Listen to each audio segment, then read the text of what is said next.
Hello friends, how are you? যিসকলে এবাৰ 2026 বৰ্ষত এইচএছ আৰু এইচএছএলচি এক্সাম দিবা। Hello' friends, how are you? যিসকলে এইবাৰ 2026 বৰ্ষত এইচএছ বা এইচএছএলচি এক্সাম দিছা, তোমালোকে এতিয়া আশা কৰি আছা যে তোমালোকৰ ৰিজাল্ট কেতিয়া আহিব।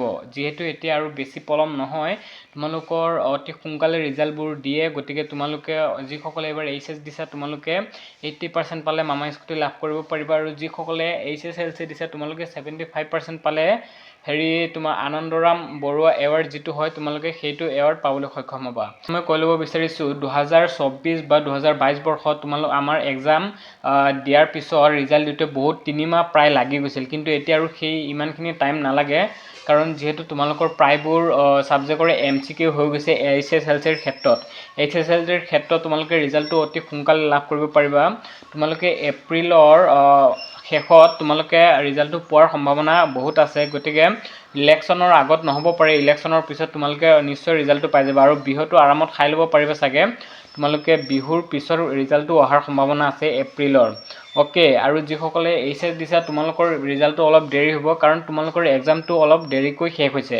গতিকে তোমালোকে এপ্ৰিলত আশা নাই তোমালোকৰ মে' মাহৰ শেষৰ ফালে বা মে' মাহৰ মাজতে তোমালোকে ৰিজাল্টটো পাই যাব পাৰা। কাৰণ যিসকলে এইচএছএলচি দিছা তোমালোকৰ MCQ থাকে, তোমালোকৰ বহীবোৰ চোৱাত মানে অলপ সোনকালে হয় আৰু ইজিলি চাই দিব পাৰে। কিন্তু এইচএছৰ ক্ষেত্ৰত তেনেকুৱা MCQৰ মেথড নাই, যিহেতু এইকাৰণে অলপ দেৰি হ'ব। গতিকে তোমালোকে এইকেইদিন ইনজয় কৰা, বা তোমালোকৰ ৰিজাল্টৰ কাৰণে বহুতৰ ভয় লাগি আছে, হয়তো ভয় লাগিব নালাগে, যিহেতু অলৰেডি এক্সাম হৈ গ'ল। এতিয়া আৰু যি লিখি আহিছে সেইটোৱে ৰিজাল্ট ওলাব, কাৰো আৰু কোনো ৰিজাল্ট চেঞ্জ নহয়। অ'কে, তোমালোকে এতিয়া টেনশ্যন ল'ব নালাগে, কাৰণ তোমালোকৰ যিখিনি কৰিবলগীয়া তোমালোকে অলৰেডি কৰিলা, আৰু এইকেইদিন কেৱল তোমালোকে অলপ ইনজয় কৰা, আৰু পঢ়া শুনাটো কৰিয়ে থাকিবা। লাহে লাহে বাৰু আৰম্ভ কৰিবা, এতিয়া আৰু নালাগে পঢ়া শুনা কৰিব। এইকেইদিন ঘূৰা ফুৰা কৰা, মামাহঁতৰ ঘৰত যোৱা, তোমালোকে ঘূৰি আহাগৈ, আৰু ৰিজাল্ট বেছি দিন নাই, তোমালোকে লাভ কৰিবা এপ্ৰিলত। তোমালোকে এতিয়া এনজয় কৰা বিহু খাই লৈ ধুনীয়াকৈ। বিহুৰ পিছত তোমালোকে এইচএছএলচি ৰিজাল্ট পোৱাৰ সম্ভাৱনা আছে, আৰু বিহুৰ পিছত মে' মাহৰ শেষৰ ফালে তোমালোকৰ এইচএছ 2026 বৰ্ষৰ তোমালোকে ৰিজাল্ট পোৱাৰ সম্ভাৱনা আছে। তাৰপিছত তোমালোকৰ আৰম্ভ হ'ব এক নতুন জীৱন, কলেজ লাইফ। আৰু তাৰপিছত তোমালোকে যিসকলে 80% পাইছে তোমালোকে এইচএছ স্কুটি লাভ কৰিবা, আৰু স্কুটি লৈ কিনে ধুনীয়াকৈ কলেজ যাব পাৰিবা।